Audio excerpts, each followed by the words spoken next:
and he deceives who dwell on the earth by those signs which he was granted to do in the sight of the beast, telling those who dwell on the earth to make an image to the beast who was wounded by the sword and lived.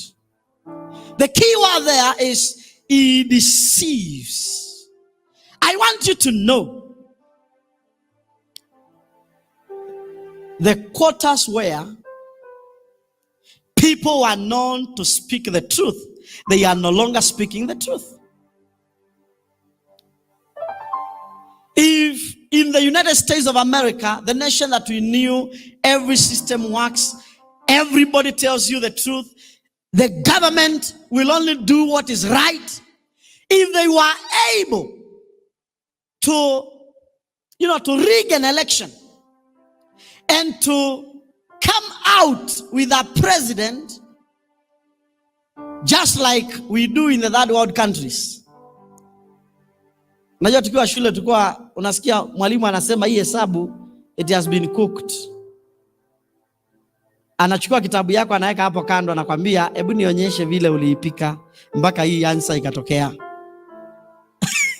Sana kupatia karatasi zingine plain, nakwambia show me how you cooked it mpaka ikapatikana hii, kwa sababu the answer is correct but the means by which you have arrived here is suspect. So anachukua hii anaweka hapo, anakuambia sasa nionyeshe. Unaona mtu anatetemeka, haizi andika even one word ya hiyo hesabu, kwa sababu ni kweli this answer was cooked. If that can happen in the countries where we thought they are the mothers of transparency, hey, I tell you, huku kwetu ni walkover. And so deception is a key word in that scripture. He deceives, and that is why when Jesus was speaking about the end times, he kept on telling his disciples, let no one deceive you. When Paul came, he also continued with the same. He said, let nobody deceive you. Why? Because deception, yes, wakasema deception in this end time, it will be so high to deceive, if it is possible, even the elect. So you can imagine, kama Yesu mwenyewe anaona deception ya kiwango hii inaweza deceive even the elect, you must understand why we should be as wise as serpents dealing with these issues. Okay?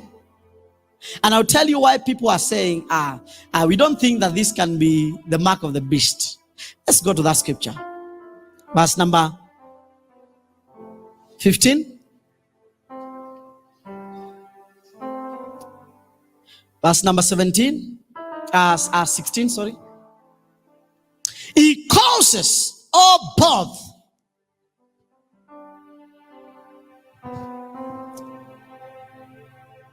small, great, rich, and poor, free and slave to receive a mark on their right hand and on their foreheads, or on their foreheads. Now, let's go back. Give us verse number 16 in NIV.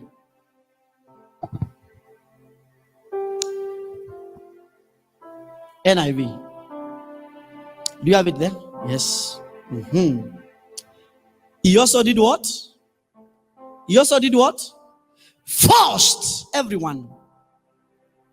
Look, I told you, force comes in 3 levels: soft, strong, and smart power. Okay? So when the giants command the smaller nations and they tell them, you must do this, then you are also not supposed to say, I have been commanded to tell you, you must do it. You now look for soft power to get your people to do what your masters want you to do. Okay? Then you are told, here is the money, go do it.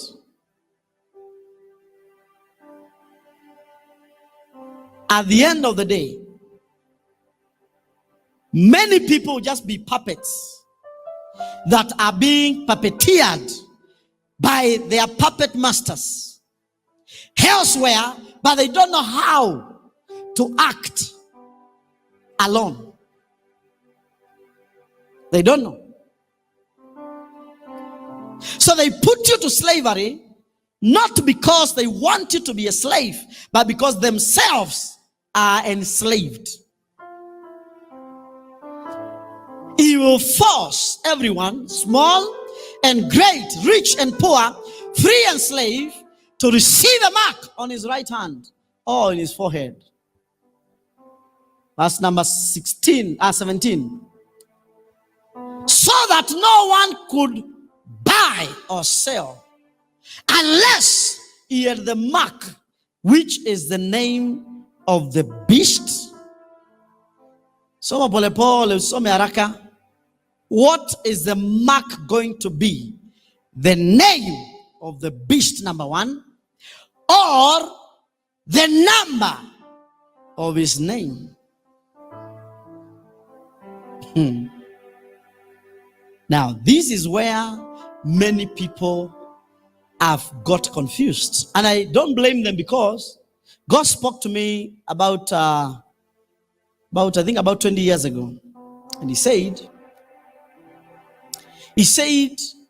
in this end time, I am going to open the understanding of my people, and the portions of scripture that had been sealed for the end time will become clear to my people in the end time. So the book of Daniel, the book of Ezekiel, the book of Revelation will become clearer to many people as we approach the end. Remember, Daniel could write and then you'll be told, seal it up, because the thing is for the latter end. Okay? But now we are able to understand something that the generation of preachers that has gone by didn't understand. That is why it is easier now to preach from the book of Revelation than it was a few years ago.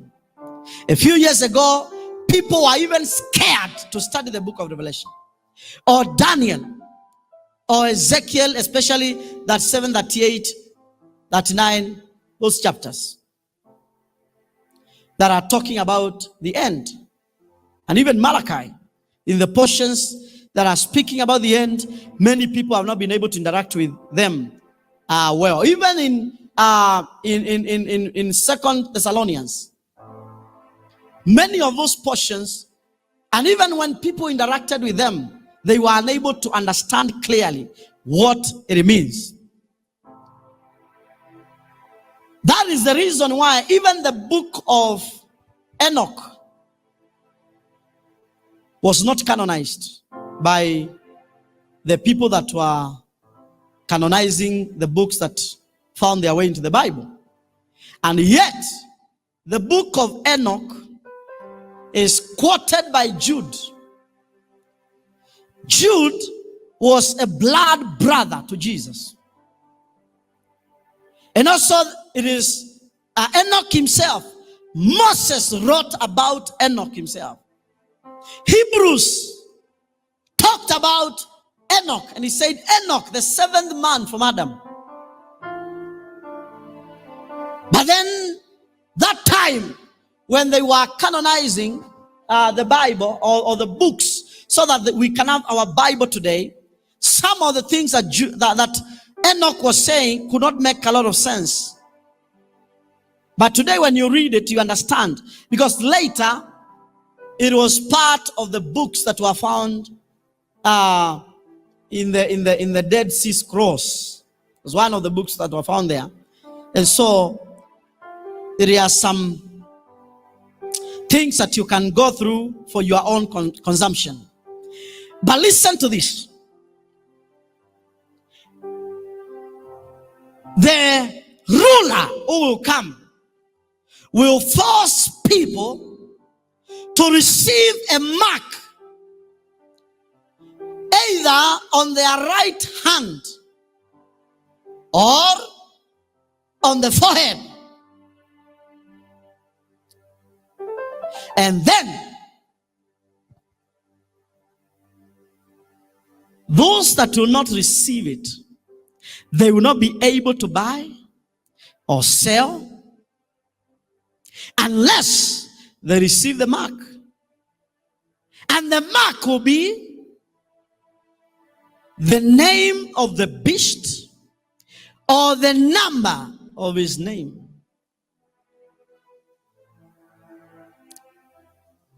And I want you to know this is not an ordinary statement, because the next statement is, number 18, is this calls for wisdom.